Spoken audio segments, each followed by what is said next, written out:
Skip Bayless, and yes, Miss Carrie Champion, as it pertains to your Lakers. Thank you. It is a 50-50 shot, 50-50, that Dwight Howard is going to leave the Los Angeles Lakers. Wow. He has not made up his mind, but he is leaning towards it. According to my sources, he has spoken to James Harden quite often. Wow. They obviously are very cool with one another, but they are speaking to one another. I had one source tell me practically every day. Whether that's true or not, I don't know. I haven't spoken to either player, but I'm telling you what is being said.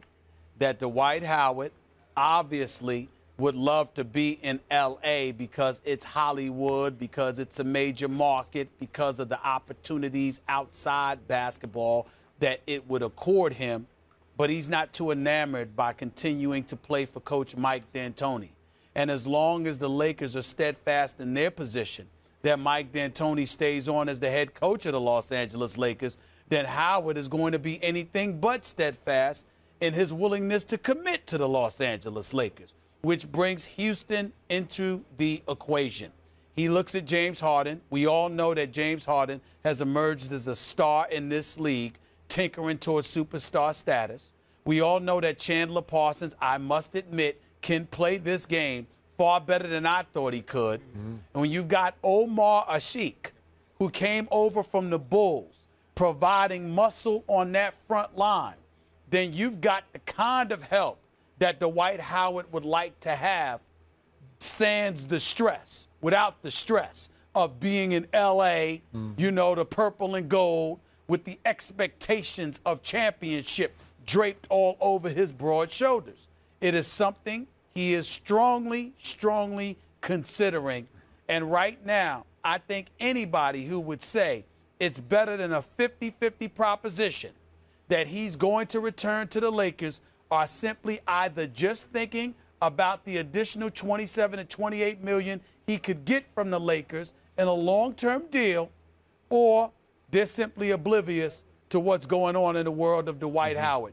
Nobody definitively knows, because he doesn't definitively know, Skip, because he is completely and totally up in the air about Houston to L.A., especially when you consider the fact that Houston would be willing to sign him to a 3-year deal. Then he could re-up for the max, which would offset the money that he would lose by leaving L.A. to go to Houston. Okay, and there's the state income tax. That's the situation. In. Okay, I love it. Yes. Carrie Champion, Miss Champion, is applauding over here because I think she's probably seen enough of Dwight as a Laker, if I know Carrie Champion, which leads to my view of this from the start, Stephen A. If Dwight Howard recommits long-term to the L.A. Lakers, he will increasingly be blamed for the failure of the Jim Buss-run Lakers.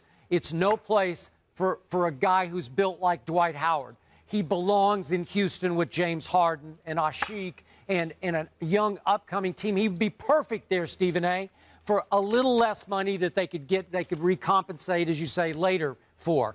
That team would immediately be a contender to win the West with Dwight Howard. Wouldn't you agree?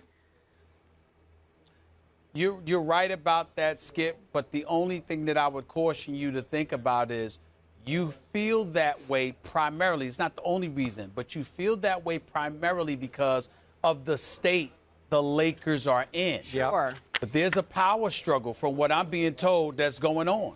And let's just say hypothetically, if Jim Buss is removed from the equation and Jeannie Buss is elevated in the equation, that was my next question to you, Stephen A. Phil is a factor. Okay. Phil is a factor. Oh, I mean, so we don't know. Phil has said, Phil told Mike and Mike, hold on. Phil told Mike and Mike he really isn't interested in coming back.